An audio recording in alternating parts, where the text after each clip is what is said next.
Huwag natin hanapin yung threat sa labas manggaling, dito sa loob. Dito sa loob manggaling. Internal. Gutom? Gutom. Kamangmangan. Kamangmangan. Number 3, yung kalusugan. O hanap buhay. Yan. Yang mga apat na yan. Pag samasamahin nyo yan, yan ang national security issue natin.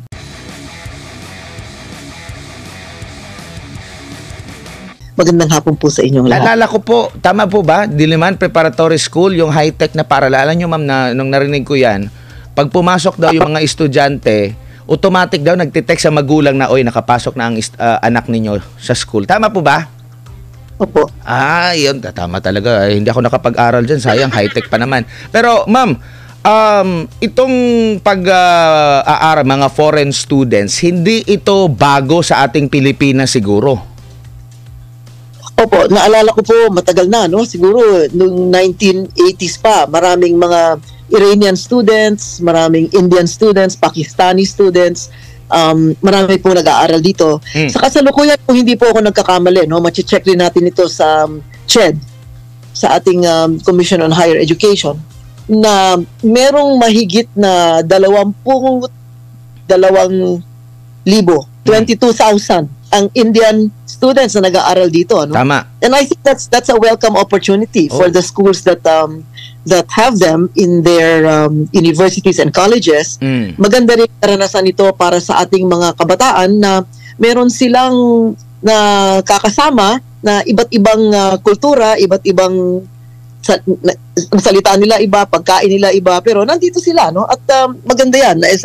Sa Baguio lang, alam ko, maraming foreign students. Sa Baguio lang, alam ko, yung mga iba, meron nang nagtayo ng negosyo. May isang tindahan dyan sa Portabaga, ang pangalan ay Namaste.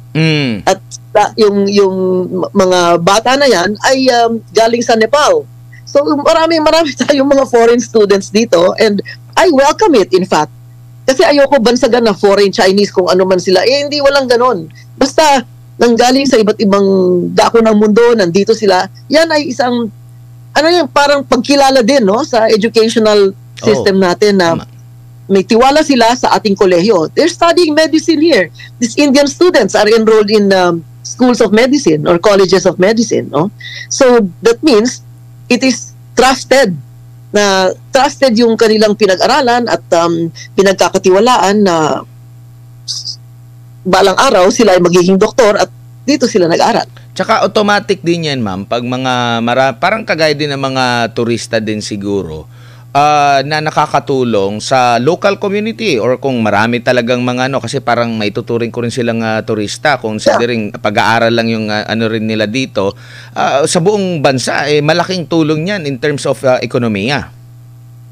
As a matter of fact, there was a time when maraming Hapon na nagpunta rito. Another time, wave naman puro Koreano naman ang mga nagiging turista, no? Pero kung titingnan natin, yung turista from China dito ay napakakonti. In other countries, they have like 2, 3, 4 million tourists from China. Sa atin, baka wala pang 400,000 yan eh. Pero mas malapit yung Pilipinas, ma'am, mas malapit po yung Pilipinas compared doon sa mga bansang marami ang mga Chinese, pero nagbubuhos ng pera ang mga Chinese doon sa mga lugar na yun imbis na sa atin.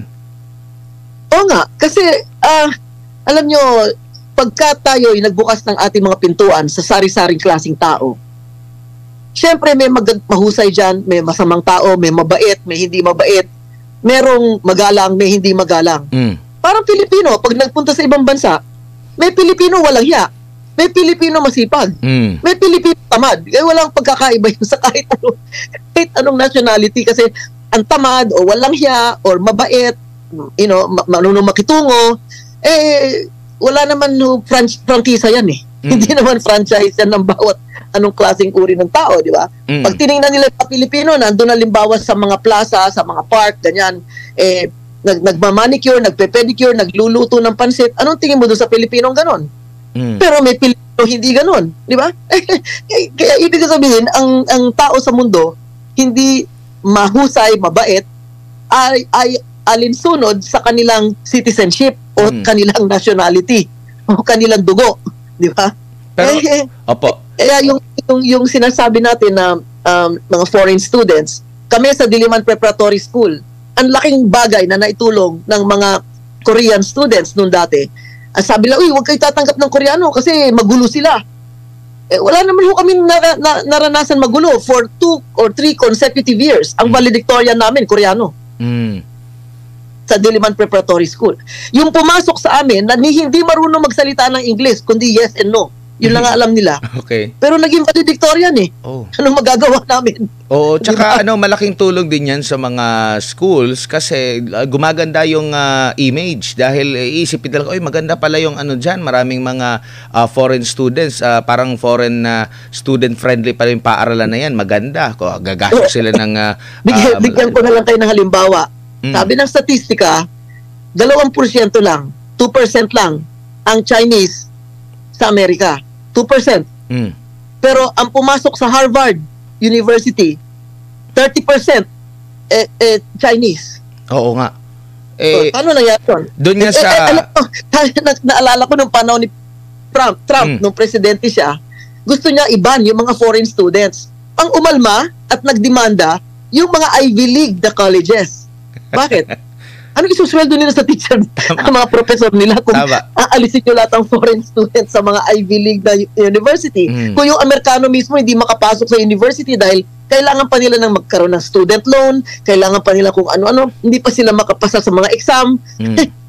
Anong gagawin ninyo kung nakakapasa sa mga exam ay galing China, galing India, galing Pilipinas, at galing sa ibang bansa? Hindi naman natin kasalanan yun, di ba? Batay nga sa pag-aaral, ma'am, ng UNESCO, yung nakita ko last time, 2023, ang China ang may parang leading nation na nagpapadala ng mga estudyante nila sa buong mundo, kung saan umaabot sa 1 milyon mahigit ang kanilang mga estudyante na nag-aaral sa iba't ibang bahagi ng mundo. At ang Amerika ang nangunguna. Itong Amerika na laging dinidemonize ang China, pero silang may pinakamarami based nga sa parang may tumatawag. Pero based sa datos, ma'am, maabot sa 300,000 more or less ang mga estudyante nila doon, pero wala akong narinig na ikinabahala nila. Hindi, marami pong nagpupunta sa China para mag-aral ng Mandarin. Ang kadahilanan po nila ay in 10 years time, kung hindi ka marunong mag-Mandarin, hirap ka na dito magnegosyo sa mundo. I mean, yun ang kanilang forecast, kaya sila nag-aaral. Kaya itong pag-aaral ng salita, dati lahat ng tao kailangan marunong mag-Kastila. May panahon lahat ng tao, halos yung mga, kung hindi ka pwedeng maging ambassador, kung hindi ka marunong ng Pranses. Di ba? Ngayon, umiikot lang yung mundo eh. At saka, para sa akin, anong sama nun? Kung isang tao ay marunong ng 4, 5, 6, 7 salita, walang sama nun. Si Jose Rizal nga lang, ilang salita ang alam niya. Di ba? Ilang uri ng wika, ilang wika ang kaya ni Jose Rizal. So hindi yung kapanahunan natin, nung panahon pa niya, binibigyan na ng halaga yung paglalakbay, pakikipag-usap sa iba't ibang tao at iba't ibang kultura, pagkilala sa pagkakaiba ng iba't ibang kultura, pwede tayo magkaroon ng pagkakaisa. Pwede tayo magkaroon ng isipan na mas maunlad, na mas malaki. Di ba? Dahil, hindi ho pwedeng gusto natin isang bansa lang ang maunlad sa buong mundo. Lahat ng tao dapat magutom. Isang bansa lang ang pwedeng maging maunlad. Pag merong magiging maunlad na bansa, kailangan upakan natin yun, kailangan kalabanin natin. Tinaginawa ng Amerika sa Japan. Sa Japan, nung naalala ko, yung mga sumisikat dati, yung mga Toshiba, yung Honda, Toyota, dati hindi mo maririnig yan. Maririnig mo lang sa mga appliances, GE, Westinghouse, mga kotse na Cadillac o kaya Ford, Chrysler, Buick, mga ganyan na naririnig mo eh. Nung nagkaroon na ng Hapon, yung mga Hapon, umunlad, inupakan na Amerika yung Hapon eh. Oo nga. Di ba? Tsaka itong... katakot-takot ng upak ang ginawa nila hanggang sumubsob halos yung mga Hapon sa kanilang ekonomiya. Tsaka... Hapon malit na bansa eh. Ang Hapon malit lang na bansa. Kaya nilang ganyanin. Di ba? Tsaka ang nakapagtataka po, ma'am, na itong mga bansa na ito na mga lumalaki na, nagiging powerful na at nagiging sentro ng kalakalan, malapit lang sa Pilipinas. Ang nangyayari... hindi ko natin kasalanan yun. Kaswertihan natin yun. Oo, pero parang ang nangyayari, dinidemonize sila at kumbaga ngayon, parang dumidistansya tayo, parang baliktad yata. Hindi kasi, hindi natin kasalanan na tayo ay nasa Southeast Asia. Hindi natin, parang, tingnan ninyo, yung mga bansa nasa South America, malapit yan sa Amerika, Estados Unidos, ba't sila yung nahihirap na bansa? Bakit tayo, na nakadikit tayo dito, isang dagat lang ang naghihiwalay sa atin, nagkakagulo, kung hindi man ganyan, pero dito sa Southeast Asia, makikita mo, dito pinaka lahat ng uring kultura, lahat ng klaseng relihiyon nandito na walang nag-aaway. Ha? Siguro dito sa ating bandang lugar natin, ha, meron tayong, sabihin na natin, 200 milyong Muslim. Okay? Meron din tayong, sabi mo na, 100 milyong Katoliko, Kristiyano. Meron pa tayong, sari-sari klase tao dito eh. Pero, wala nagpapatayan. Tama. Hindi naman tayo ganun eh. Diba? Doon sa Amerika, halos lahat yan Katoliko eh. Bibilang mo siguro sa isang tabo kung ilan na Muslim doon sa South America. Diba? Yung Mexico na lang, isang ilog lang. Sa ibang lugar, isang pader lang. Tama. Ang distansya sa Amerika. Pero bakit hindi sila marunong mag-English? Okay? Sila nandun, pero mahirap pa rin ang mga Meksikano. Pero dito sa China, nung lumaki at umunlad ang China, bakit yung Vietnam umunlad? Yung Cambodia umuunlad? Yung Malaysia umunlad? Thailand umunlad? Indonesia, lalo na, umunlad. Naungusan na tayo? Kahit na tayo. Dati ba, nandiyan ba yung Ortigas Center, BGC, yung mga building nakikita nyo, bawat syudad, ang daming malalaking building. Meron ba yan dati? Wala yan. So tayo, tanggapin man natin, o siraan man tayo ng husto ng mga kalaban na sasabihin, hindi tayo umuunlad, wala nangyari sa atin. Sandali lang. Tanungin nyo, dito na lang, sa lahat ng mga taga-media, sa lahat ng taga-opisina, sa lahat ng mga teacher, ngayon, may sariling kondo na.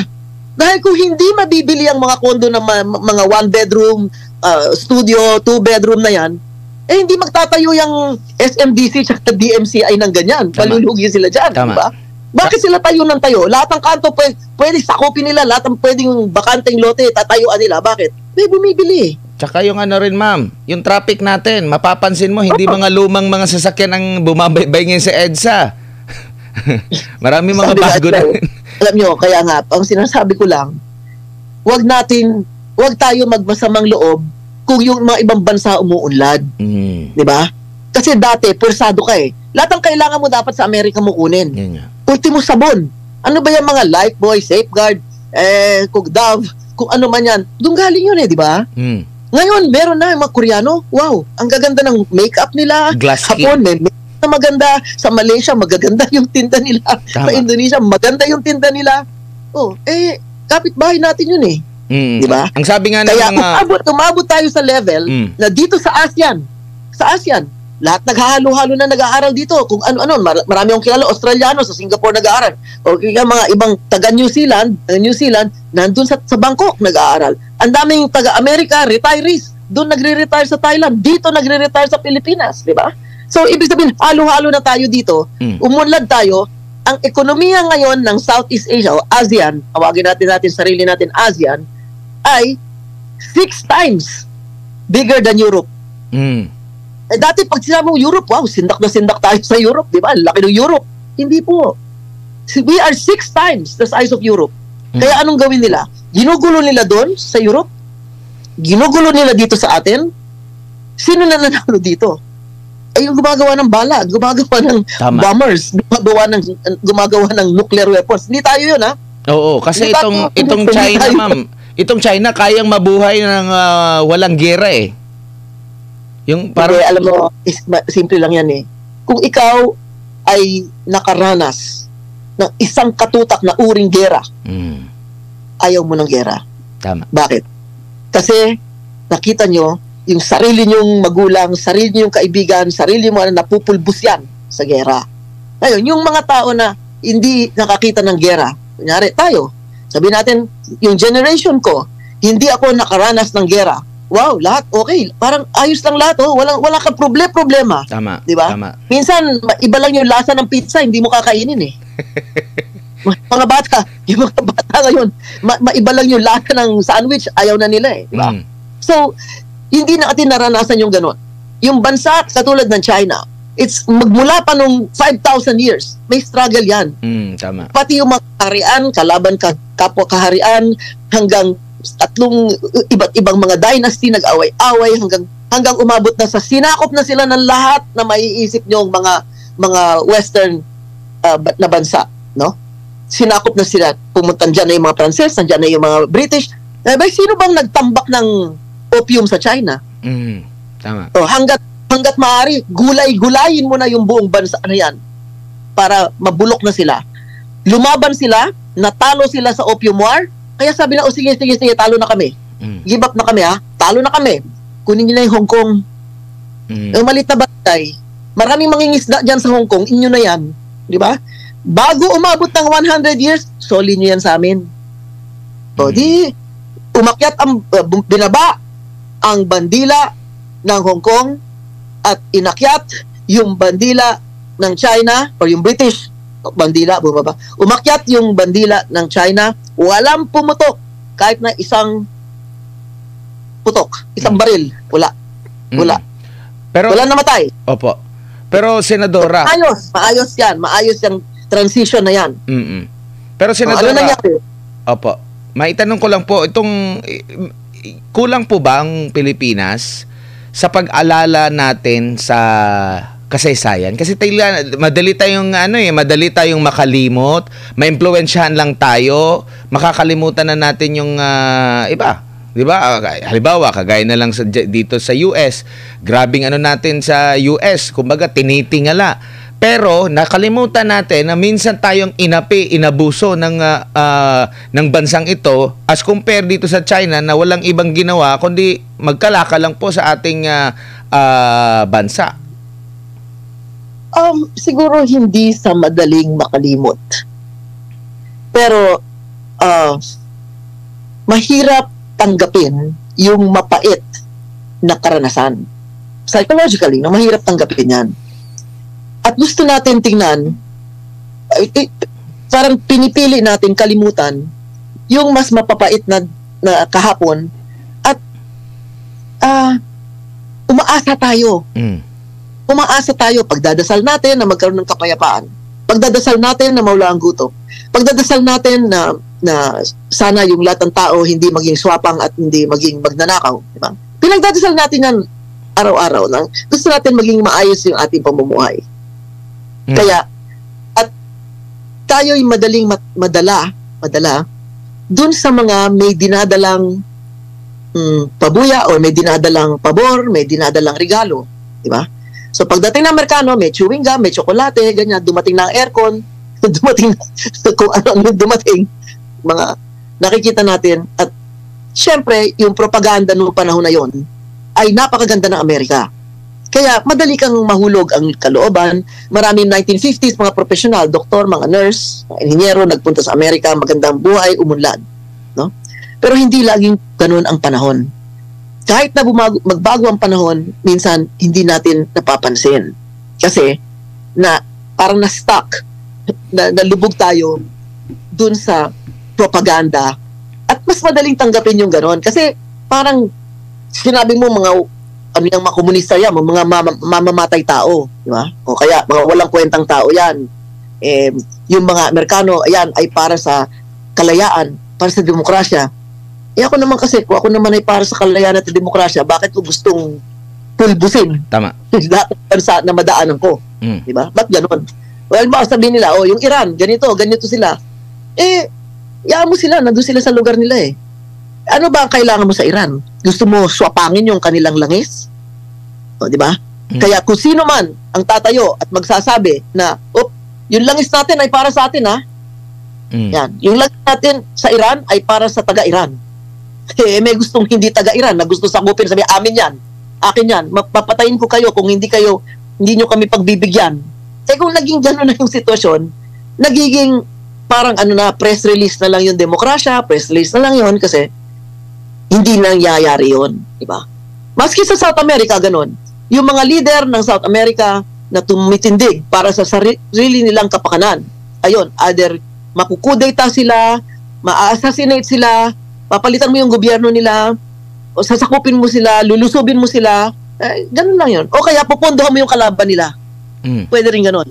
So kung ganun klaseng bansa, ibig sabihin kung hindi dahil sa pagpatay at dahil pagsira, ibig sabihin, wala ka palang pakinabang. Ito na lang, ngayon na lang, itong sabi nila, bawal ang TikTok. O yan ha. Bawal ang TikTok sa Amerika, o bawal yung mga nagtitinda ng damit, ano ba yung mga Shein, yung mga, kung ano man yung mga nasa internet na binibili na damit, di ba? Namumurahin. Bawal ganyan, bawal ito, bawal, ayaw nila. Ibig sabihin, kailangan ba ang gobyerno ang magsabi, ano ang hindi pwede? Akala ko, sabi nila sa China, ganun, kaya komunista sila, ganito, ganyan, pero bakit yung mga pag sumakay ng tren 350 kilometro isang oras ang takbo ng tren. Di ba? Wala naman sila napapatay sa ganun. Ang kung gusto lang natin magkaroon ng tren na ganyan, siguro kaya nilang magtayo ng ganyang uri ng transportasyon. Diba? Kailangan ba natin yun? Nagagawa nila sa Africa. Yung mga mahihirap sa Africa ay ngayon yung kanilang produkto ay nabibili sa iba't ibang lugar, sa Africa man o sa ibang lugar. Pero, hindi naman sinasabi na gagawan ko kayo ng pier, pero ang goods ninyo para sa amin lang. Hindi. Pero Senadora, sa ganito pong mga usapin na masyadong negatibo ang inilalagay sa utak sa tao dito sa China, parang hindi tayo nagiging professional, kumbaga parang nada-downgrade tayo, kumbaga baka isipin ng international community na masyadong, kumbaga, ay madaling mautuyang mga ang Pilipinas dahil diyan, biruin mo ganyan lang na issue, dinamay na lahat-lahat, national security na lahat. Ang takot ko dito, Senadora, baka umabot sa punto na every time na dahil na ilagay sa isipan ng tao, lahat na lang na makita na singkit, baka magalit sila, and to the point kung malaman itong lubos ng China, baka yung mga Pilipino natin doon sa mga teritoryo nila, baka pauwiin. Nako. Palagay ko hindi nila gagawin yon kasi walang advantage sa kanila yun . Walang advantage yun. Ang gusto nila, kung meron pang isa pang or 50 pang bansa na yumaman, malalo matutuwa dyan yung China . Bakit? Ay, mas maraming bibili ng rubber shoes nila. Tama. Mas maraming bibili ng cellphone nila. Diba, lumalaban na sila sa mga kung sino may cellphone. Nakita nyo, pumunta kayo sa mga mall. O, ano yung mga cellphone na dyan? Oppo, mga kung ano, yung mga gadgets, Lenovo. Made lahat in yan, diba? Sa China yan, Huawei, Xiaomi, Redmi, kung ano man lahat yan. Pati yung Apple, made in China na rin. Doon na rin yung mga kaya nga Sabi ko nga kaya pala meron kang ganyang kagaling na Apple kasi made in China. Dahil kung magaling yung made in America, dapat ang Apple, American brand, doon nila gawin. Ba't sila naghahanap na ibang lugar kung saan nila pagagawa yung Apple nila na yan? Yun naman ang binibili natin, di ba? Pero Senadora, hindi wala nang border . Nagkaroon na nga ng globalization at natuklap na yung mga pader na naghati-hati sa atin na wala na lahat yun . Diba? Pero balikan natin yung katanungan or yung usapin na tayo kasi lagi natin ginagamit yung national security or security ng bansa, etc., etc. Dahil nandito sila at delikado ang buhay natin. Alam mo, simple lang Kung ako po tatanungin nyo at ito hamak na maliit naman na kaisipan lang. Ang masasabi ko lang ay ganito. Ang number one threat sa national security ng Pilipinas ay number one, ito number one. Gutom. Huwag natin hanapin yung threat sa labas manggaling, dito sa loob. Dito sa loob manggaling. Internal. Gutom. Kamangmangan. Number 3, yung kalusugan. O hanap buhay. Yan mga apat na yan. Pag sama-samahin nyo yan ang national security issue natin. Kung gagawin natin, gusto ng mga tao, sila, kukunti lang sila ang kikita sa smuggling, kikita sila sa smuggling ng pagkain, smuggling ng kung ano man, kung asukal, bigas, sibuyas, bawang, kung ano man yung ini-smuggling na yan, kahit na iba't ibang kalakal pa. Yan. Yan ang national security issue. Huwag natin hanapin. Hahanapin natin doon sa iba para malihis tayo sa usapan dito sa ating bansa. Ha? Nakita ko, alam mo sa cellphone, may nagpapahiram ng pera. Kalating porsyento isang araw. Ha? Galit kayo sa 5-6? Yung 5-6, galit kayo sa 5-6? Makita mo, nandyan ha, nakalagay sa cellphone. 0.5% a day ang kanilang interest. Pwede ka humiram ng 25,000 hanggang magkano, kahit ilang minuto lang mabibigay sa iyo ang pera. Kasi 0.5% a day. Nakita mo yan? Kung ibig sabihin, may kumakapit sa patalim. Ibig sabihin, ganyan na katindi yung sitwasyon. Pag nag-uusapan nyo, yung mga isla doon, yung mga bato doon, o kung ano man, buhangin, na hindi alam ng mga ibang Pilipino kung nasan yan. Pero dito muna natin tingnan. Bakit? Isang putok lang. Pag nahulog, kaya ito si Governor Mamba, bilib ako sa kanya eh. Bakit? Talagang sinasabi niya na ayaw niya yung base militar ng Amerikano ilagay sa Cagayan. Bakit? Dahil yan ang base militar ng kalaban ng ating kapitbahay. Kung gusto nila, upakan yung kalaban nila, at yung kalaban nila, nandyan yung mga armas at yung mga sundalo at yung mga barko at iba pa dito sa kanilang kapitbahay. Hindi dahil gusto nila tayong bombahin. Hindi. Yung kalaban ko, tinuturing nyo, kaibigan eh. Yung kalaban ko, na wala naman dapat dito. Kung sila nag-aaway, dapat yung barko ng China, dalhin nyo dun sa may bandang San Diego, sa California. Tama. Dalhin nyo dun sa bandang Miami. Dalhin nyo sa bandang New York. Dalhin nyo doon yung mga barko ng Chinese, at kayo mga Amerikano, yung mga barko nyo, makipagpatintero kayo dun sa banda sa inyong teritoryo. Huwag kayo dito magkalat. Bakit? Lahat ng nakikinig dito sa programa nyo, ang paraan ng kanilang pagkuha ng kanilang pera, number 1, napanganak sila na mayaman. Ay pera sila. Number 2, napangasawa nila may pera. Number 3, nagtrabaho sila ng buong buhay nila para magkapera. Or number 4, kung ano man yung inipon ng anak nila, nag-OFW, yun lang, inipon at para magkaroon lang sila ng pera. Maraming paraan ha. Lahat yan. Baliwala po yan. Magkaroon lang ng isang sabog, ng isang bomba, hindi pa nuclear, kahit anong klaseng bomba, hindi kailangan sa gitna ng Makati gawin yun eh. Pwede mangyari yun. Magkamali sila ng target, tiramaan ng Makati, pati ako, ubus na, tapos na itong programa natin. Pero ibig ko sabihin, ito lang. Lahat kayo na merong binibili na kotse, hinuhulugan ng mga kondo, mga alahas na naipon, kung ano man yung naipon ninyo, barya po lahat yan. Ngayon pa lang, sinasabi ko, ayoko talaga ng gera. Kahit na yung kwento lang ng nanay ko, 12 years old lang siya, pagtakbo nila mula Iloilo, nagpunta hanggang all the way to Antique, sila doon nagtago. Ayoko po mangyari yun sa atin. At pag alis ng hapon, yung bahay namin sa Iloilo, binomba yan ng Amerikano. Napatayo lang ng lolo ko ulit yan eh. After the war, 1945, mga ganyan siguro, napatayo niya ulit yung bahay na yon. Pero sabi ko sa inyo, hindi tayo kailangan humanap ng kakampi o hindi tayo kailangan humanap ng kalaban. Hindi po. Hindi yun ang dapat natin gawin. Ang dapat hanapin natin, paano magiging walang gera na dadaan dito sa ating bansa. Dahil pag nagkaroon ng gera dito, madadama yung buong ASEAN, at anong tingin nila sa Pilipinas? Basura talaga kayo. Ang tingin nila sa Pilipinas, mga tanga kayo. Nang maunlad na tayo dito, kayo ang magiging dahilan kung bakit nagkakagulo dito. Hindi nila sasabihin China naging dahilan. Hindi. Bakit? Dahil sa China, umunlad sila eh. Nadala tayong lahat sa pag-unlad eh. Di ba? Nadala tayo lahat sa pag-unlad. Eh, tingnan mo nangyari sa Australia. Kung ano-ano pinagsasabi na tungkol sa COVID, na sa China, blah, blah, blah, kung ano sinabi ng Australiano. One sentence lang sinabi ng China eh. Kaya hindi na kami bibili ng alak sa inyo. Hindi lang kami bibili ng alak, hindi kami bibili ng keso, hindi kami bibili ng karne sa inyo. Ano nawala sa kanila?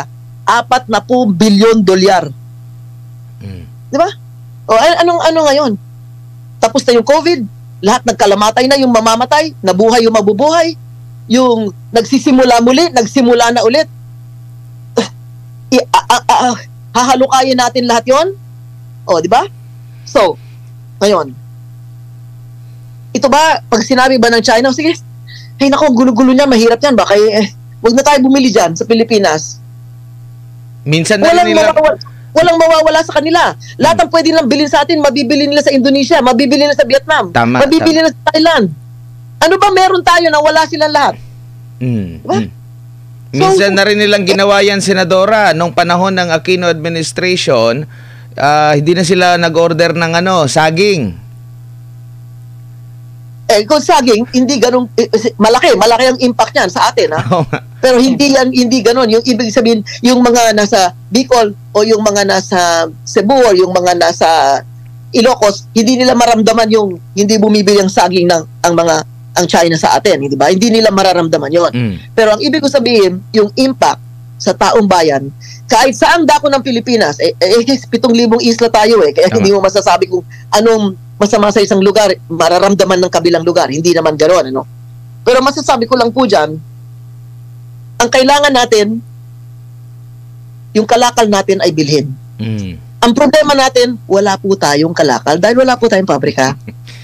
Ako, gumagawa ako ng damit, katulad nitong suot ko, damit, ano? Apo. Gunting ko, na binibili, imported. Karayom, kailangan bilhin ng mga dressmaker, yung mga kusturera, imported. Tape measure. Plastic lang yan, ha? Plastic lang na nakaroll yung ganung papel, ha? Tape measure. Imported. Mga sinulid, imported. Yung tela, imported. Saan tayo pupulutin? Kaya ba natin? Halimbawa, isara na lang natin yung pintuan natin. Dahil may gera. O ayaw natin papasukin. Sige, simbat na kayo. Hindi natin kaya yun dahil yung bigas natin imported Di ba? Nung kailan lang, nag-import tayo. 400,000 tonelada na asukal. Hindi natin kaya yun. Kahit paano mo tingnan, hindi tayo mabubuhay ng sarili lang natin. Hindi kamukha ng mga ibang bansa. Katulad ng Vietnam. Meron silang tinanim. Bagamat, 5 million tons. 5 million tons ng bomba ang hinulog sa Vietnam galing Amerikano.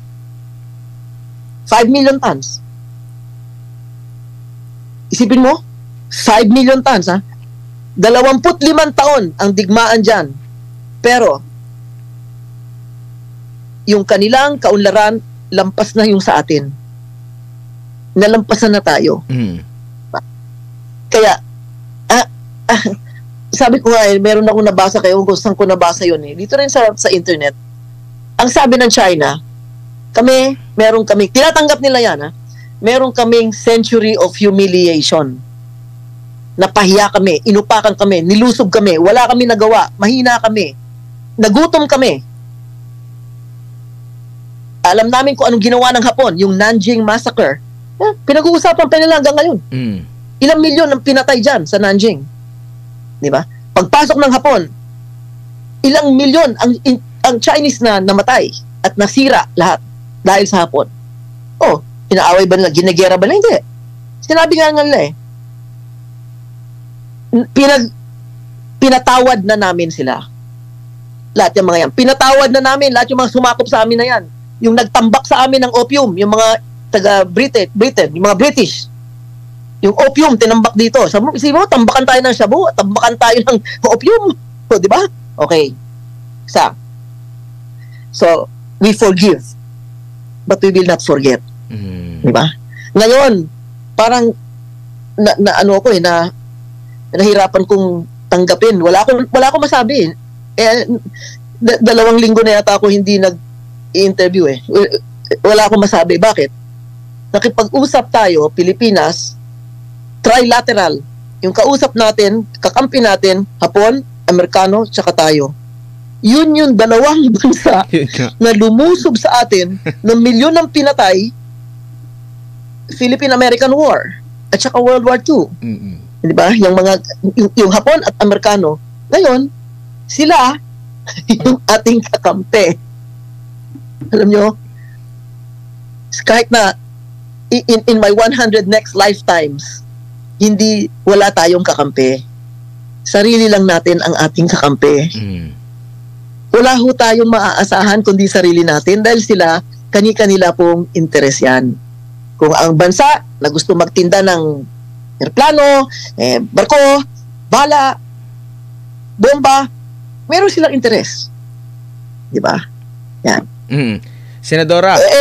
Hindi ating interes yun. Hindi ating interes yun kasi wala tayong ganung produkto. Ang number one produkto natin, tao. Tama. Tao.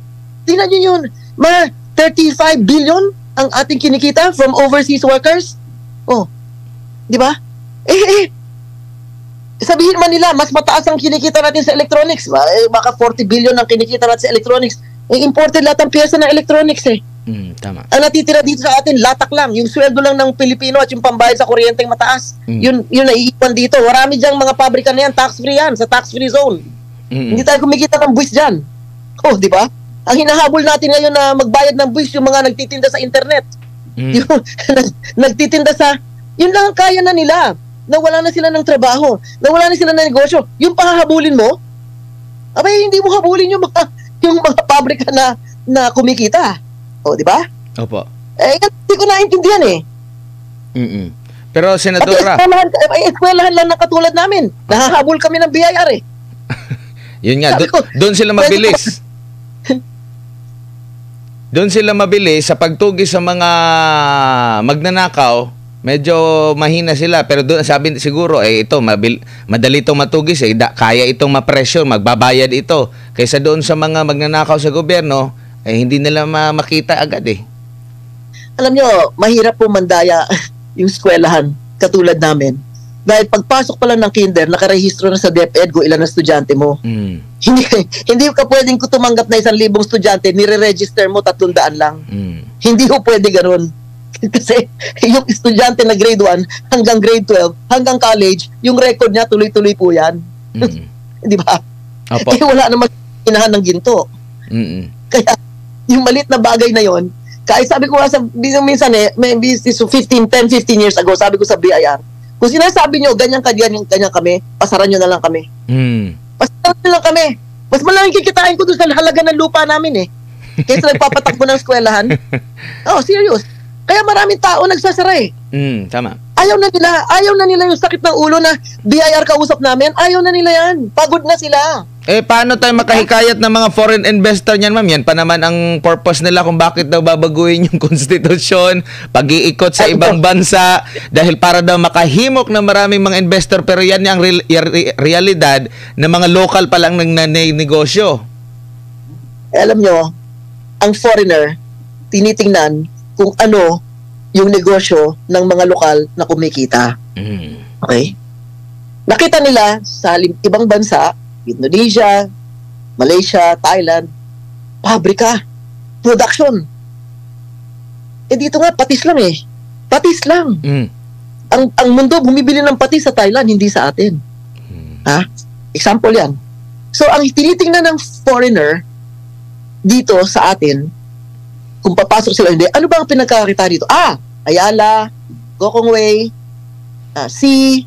SM, yan, mga ganyan. Pinagkakakitaan dito, lupa. Lupa, building, mall. Yan ang pinagkakakitaan sa Pilipinas. Kaya yan ang gusto nilang pasukan. Hindi sila nandito para sa pabrika. Dahil kung pabrika, hindi sila makamay-ari ng lupa. Okay? Sa China, nandun si Elon Musk, Tesla. Sa China, nandun si Apple. Tama. Ano sagot nila? Nung tinanong yung presidente ng Apple, bakit ka na sa China? Dahil ba mura ang sweldo sa tao doon? Ang sagot niya, sabi mo sa akin kung saan merong murang sweldo sa China, pupunta ako doon. Dahil wala akong alam ng murang sweldo doon. Nandito ang Apple sa China para maibigay yung Apple, yung Mac, yung Apple na ginagamit mo. Ganyang quality. Kaya kami nandito. Hindi dahil makakabili kami ng malaking lupa. At hindi dahil sa mura sweldo. Pero, pagka ako maghanap ng communications, telecommunications engineer o kung ano man ang kailangan ko, sa Amerika, makakapuno ako ng 2 classroom. Sa China, pag ako naghanap ng ganyan, football field, mapupuno ko ng engineero. Simpleng sagot, di ba? So, hindi dahil ibebenta natin yung gusto nating lupa sa kanila para pumasok sila dito. Sinong kikita dyan? Yung mga may lupa. Tama. Yung palang lupa, never ka na magkaroon ng lupa. Pati panahon ng anak mo, lalong wala na kasi nabenta na lahat yan. Kinuha na lahat yung lupa na yan. Ngayon pa lang, na hindi pa nandyan sa Constitution, yung mga may kaya bibili ng lupa ng libo-libong hektarya, kinuha na yan, nabili na yan ng barya. Bakit? Dahil pag napalitan yung Constitution na yan, sino may hawak ng lupa? Sila ang kikita. Isa na yan. Pangalawa, yung kuryente natin ay masyadong mataas. Ang halaga. So yan, isang problema yan. Pangatlo, yung transportation. Kung pupunta ka mula Pasay hanggang Caloocan at aabutin ka ng 2 oras sa EDSA, kung pupunta ka ng Green Hills, abutin ka ng 1 oras at kalahati sa EDSA, mahirap. Yung mga eroplano, lagi na di-delay, lagi nagpapalit ng schedule, mahirap di ba? Yung airport, ang pila sa airport, minsan 1 oras, 2 oras, 2 oras at kalahati para makalusot ka lang doon sa immigration. So, yan nakikita ng foreigner yan. Ang foreigner nag-o-observe kahit anong bansa, ano ang negosyo ng lokal na kumikita. Yan ang papasukan ko. Yan. So, wala tayong maibuga na kumikita ang mga pabrika dito, kaya maraming trabaho dito. Kumikita ang mga pabrika dito, kaya mura ang bilihin dito kasi local yung mga products. Wala pong ganon. Kaya wala po dito. Opo. Yung doing business. Ito, kausap mo na yung nasa taas, yung nasa gitna, ganito, hanggang doon sa barangay level, meron pa manggugulo. You know? Kaya may problema tayo sa ganyan Yung ease of doing business. Hindi natin tinatanggap yan. Pero yung consequence ng mga bagay na ayaw natin tanggapin na realidad dito sa ating bansa, yan ang katotohanan dito sa ating bansa, hindi natin tinatanggap yan. Parang pikit mata tayo. Deadma lang tayo dyan sa mga ganyan. Hanap tayo ng ibang dahilan kung para gusto nating isulong yung gusto natin isulong na wala namang katuturan. Kasi talagang isipin mo, ano mangyayari sa apo mo? Gusto nyo pa bumili ng lupa? May house and lot kayo? Wala ka nang mabibili. Naubos na yan lahat. Yung dati binibenta 3,000 per square meter. Diyan lang sa Laguna o diyan sa Cavite, 3,000. Magkano ngayon? 45,000 per square meter? So, kung kaya nyo yan, di masaya kayo. Opo. Di ba? Senadora, meron ako ipapakitang caricature na likha ni Pusang Gala, no? Kung pwede natin na maipakita. Ayan. At nakikita natin dyan, sabi ng Pinoy daw, sabi, sasakupin na tayo ng China, pero existing na yung mga EDCA sites dito. Ang China nandun lang sa South China Sea. Kumbaga, nandito yung mga Amerikano. Sino daw yun? Basta pag sinabi niyo yung salitang China at sasakupin at Pilipinas, diyan ako natatawa. Bakit? Meron silang kalating billion. Siguro 3 to 500 million people who are still poor, who are still hungry, who are still, working very hard to try to, solve their own problems. Ibig ko sabihin, gusto pa nila ng another 100 million na ganun, dagdag. Una-una. Pangalawa, kung gusto ng China sumakop sa atin, ba't sila hihintay sa ngayon? 3,000 taon na sila nandito, balik-balik lang sila Pabalik-balik lang sila. Pangatlo, naghihintay ka na sakupin ka ng China. Sa buong mundo, hindi ko alam kung anong bansa ang naghihintay na sakupin ng China. Bakit? Isa lang ang Chinese military base nasa Djibouti sa Africa. Sa Africa. Isa lang So hindi ko alam kung paano sasakupin ng mundo ang bansa na may isang base. Number 1. American base. Ito yung, baka hindi totoo yung sinasabi ko today na nag-uusap tayo Ito, mga siguro 2 weeks ago. 751. Tingnan nyo sa internet, how many US bases are there in the world? Ang sagot doon ay 751. Ewan ko baka ngayon 750, 752, o 780, o 760. Hindi ko alam. Basta yung 2 weeks ago, ang nakita ko ay 751 American bases in the world. Based doon sa ganong statistics, ano ang bansa na more or less mas may intensyon sumakop ng kahit sino? Hindi lang tayo, Basta meron siyang, ewan ko, tingnan mo sa internet, kasi minsan hindi ako masyado mabilis sa ganyan tingnan mo, ilang bang base militar ng China sa mundo? Isa. Ewan ko ngayon, baka dalawa. Isa. Sa Djibouti, Africa. Yung pangalawa, ilan ang American bases sa buong mundo? 751. Okay? So, based on that, those statistics, kung 7 sila dito, that means, ang 1% ng American bases sa buong mundo ay nandito sa 7,000 isla natin na meron tayong 100 milyon tao.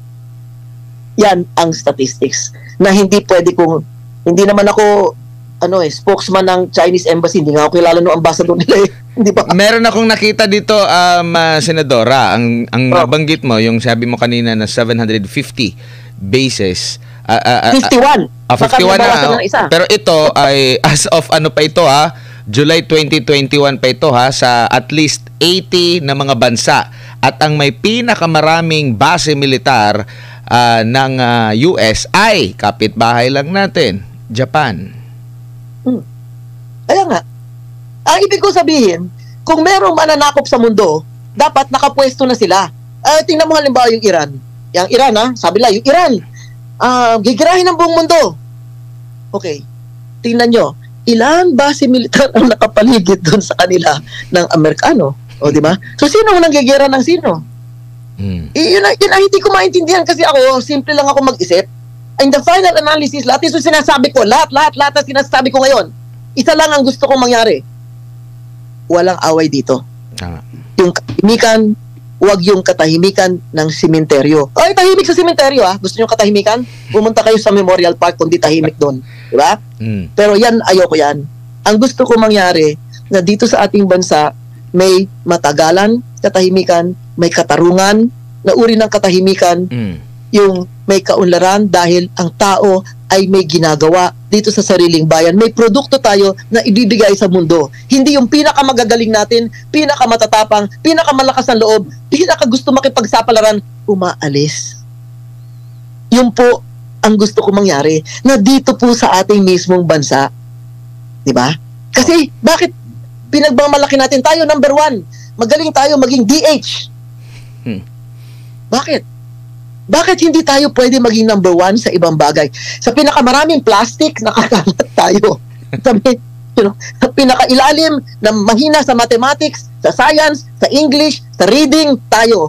Bakit yung pinaka, yun ang pinakabulok, yun ang tayo. As a nation. Pero, as people, yung pinakamagagaling na doktor, andito. Yung pinakamagaling na engineer, nasa atin. Yung pinakamagaling sa IT, si Bulata o sino, isa. Pero iisang tao, isa. Yung pinakamahusay na nurse, atin. Yun, isa. Pero as a nation, sablay Wala. Diba? Parang, oops. Walang tatak. May problema, diba? So yun ang gusto ko sanang makita, na pag meron tayong kaunlaran, maayos yung pagpalakad ng ating pamahalaan, nakakaintindi tayo kung ano ang national interest natin. Hindi pag tayo tinanong, okay, eto tayo, mag-meeting tayo tungkol sa kapayapaan, sa kaunlaran, sa katarungan, blah, blah, blah, blah, lahat nito pag-uusapan natin. Ano ang ating national interest? Para bang ang sagot natin oops, teka muna tatawagan ko muna yung Washington. Doon, bago ko malaman kung ano yung national interest natin. Doon po tayo natatalo. Dahil lahat ng bansa sa mundo, pag tinanong mo, anong national interest nila? In 2 seconds, sasabihin nila sa'yo. In 1 second, sasabihin sa'yo, ano national interest nila? Anong interest na bilang isang bansa, isang bayan? At ang bayan ay hindi building, hindi lupa, hindi dagat, hindi. Tao. May gera, World War II, nagkaroon ng reparation, Ilang kalabaw ang binalik nila sa tao na wala ng kalabaw? Ilan kubo ang ginawa nila sa tao na wala ng kubo or bahay? Ilan araro ang sinuli nila sa tao na nawalan ng araro? Hindi. Yung reparation, dito lang sa kukunti lang, dito sa taas. Sila lang ang tatanggap ng reparation. Hindi reparation ng bansa yan, ha? Hindi. Kaya pagkatapos ng gera, yung mahirap pa rin or lalo pang naghirap. So makikita natin yan. That's the track record of everywhere. Everywhere there's destruction, there's devastation, there's war, ganyan. Yung Gaza, dati sa Ukraine. Ngayon, sabi nila, pagkayang kinampihan natin yung Ukraine, babagsak ang Russia, mamumulubi silang lahat. Sabi ng Russia, di bahala kayo. Meron kami sariling pagkain. At ngayon, yung mga bansa, kung saan kami bumibili ng mga kalakal, tinatanggap yung pera namin. So, yung Russia is at ease. All this blah, blah, blah, basura, blah, blah, blah, na babagsak ang Russia, babagsak ang ganito, mamumulubi sila. Namulubi Europe eh. Kasi pagdating ng winter, in 6 months time, lalamig na naman dyan sa Europe. Magkanong heating nila, yung heater nila, magkanong gasusin nila sa kuryente o sa langis o sa uling or whatever ang gagamitin nila, magkano yan? Ba? So, hindi na ganun ang sitwasyon katulad ng sitwasyon nung 1940s, 1930s, 1920s, 1950s. Hindi na po ganun. Di ba? Iba na ang sitwasyon. Sino ngayon ang bumibili ng ginto? Pag itong mga bansang ito, titingnan nyo, bibili sila ng ginto. Uy, yung ginto umakyat na ng katutak na ginto. Dati 3,000 lang isang gramo ng ginto dito sa atin. 3 milyon isang kilo. Ngayon, 4 na milyon na mahigit. Ba? 25% yun, ha? Wala pang isang taon. So, bakit ang tao bumibili ng ginto? Natatakot sila eh. Natatakot sila magkagera eh. Kaya kung meron ka man, kung ano man ang meron ka, at pinahahalagahan mo yan, susunod lamang sa buhay mo, number 1 is, huwag magkagera. Huwag. Ano man ang dahilan, sino man kayo nagsasalita, yung lahat ng nagsasalita, magigera, yung Chinese, ganyan, na water cannon, okay. Yung China may claim, Vietnam may claim, Brunei may claim, Malaysia, tayo may claim. May water cannon ka, water cannonin mo sila. Walang namamatay sa water cannon. Hindi yung water cannon ka, tapos pag may water cannon ka, may dala kang 20 media. Parang sine, ano yan, shooting? Di ba? Opo. Mahirap paniwalaan eh. Kung malita akong tao eh. Pero kahit pa paano, meron kong konting isip. Diba? May water cannon ako, anong kala mo? Water cannon hindi kita. Pareho tayo may claim eh. Diba? Sinuntok mo ako, suntukin kita. Hindi naman, butik sana kung nuclear bomb yung tinama mo sa akin. Kung nuclear bomb yung binomba mo sa akin, malulusaw na ako, tingnan natin kung anong gagawin ng Amerikano. Tingnan natin. Dahil yung mga bomba galing China, pwede naman umabot ng Alaska yun eh. Di naman malayo Alaska, di mo nang kailangan bombay ng New York. 15,000 kilometers away. Hindi naman yun ang kailangan mong bombahin eh. Yung Alaska lang, lipat mo lang. China, Korea, susunod, Alaska na. Di ba? Subukan yung magbomba ng isang glacier doon. Itong nuclear na ito, marunong mag-isip. Kung marunong mag-isip, hindi nila gagawin yun. Kasi pag nagpasabog ka ng ganyang bomba, after 2 weeks, pati ikaw, patay ka na rin. Ayan. Senador, maraming salamat po sa inyong oras at panahon at alam mo, ang daming mga komento dito mula sa libo-libo nating mga nanonood ngayon. Sabi dito, bumalik ka na sa pagiging senador. Senador Nicky, dito sa ating mga comment section. Oo. May kapag-usapan na, pagka ganun, baka hindi na ako pupunta dito sa programa mo.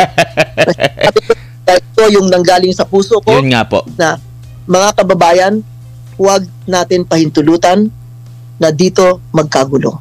Ayun. At hindi lang gulo hindi lang gulo, rally-rally riot-riot, strike ng jeep, hindi ganyan gulo Hindi. Ang sinasabi ko, isang bomba lang mahulog dito, lahat ng inipon nyo, lahat ng mahalaga sa inyo, buhay man, pag-aari man ng kung ano-ano, mauubos at mawawalang halaga lahat yan. Wala kayong lalapitang kapitbahay, wala kayong lalapitang kaibigan o kamag-anak dahil bawat isa ay tatakbo para sa sarili niya. Magpo-provide at magtatago para lang sa sarili niya. Hindi kayo kasali. Yan ang mangyayari. Wag natin gustuhin yung mga ibang World War II na may experience. Patay na yon, wala na sila dito, nabubuhay, kwento na lang. So wag natin maging hangarin na dito magkaroon ng digmaan. Ayan. Senadora, maraming salamat. Walang panalo sa digmaan. Lalo na tayo. Tama. Dahil yung digmaan dapat sa atin dalawa doon sa kanila di ba? Oo nga. Tapos dito nila gagawin para walang mamatay sa Amerika. Parang Vietnam War, Korean War. Oo. Afghanistan, wala naman 50,000 ang sundalong Amerikano namatay sa Vietnam. Ano ba yung 50,000? 3 milyon ang Vietnamese na namatay. 3 million Vietnamese died in the Vietnam War. 50,000 American troops died in the Vietnam War. So, hindi ba? Ang gusto ng Amerika, lahat ng mundo magkagulo, magkagera na kayo, wag nyo lang kami galawin. Ayan. Dati, dahil maikli lang yung natatravel ng missile, di ba? Ngayon na yung missile mas mabilis na at mas malakas na at mas mabigat na, ilang tonelada na, at hindi lang sila ang meron. Dati, kayang-kaya lang buyuin lang ng tao. Parang sinisindak mo lang lahat sila ganyan. Ngayon hindi na, dahil marami nang meron pa. Maraming salamat po, Senadora, sa inyong oras at panahon sa ulitin. Ingat po kayo.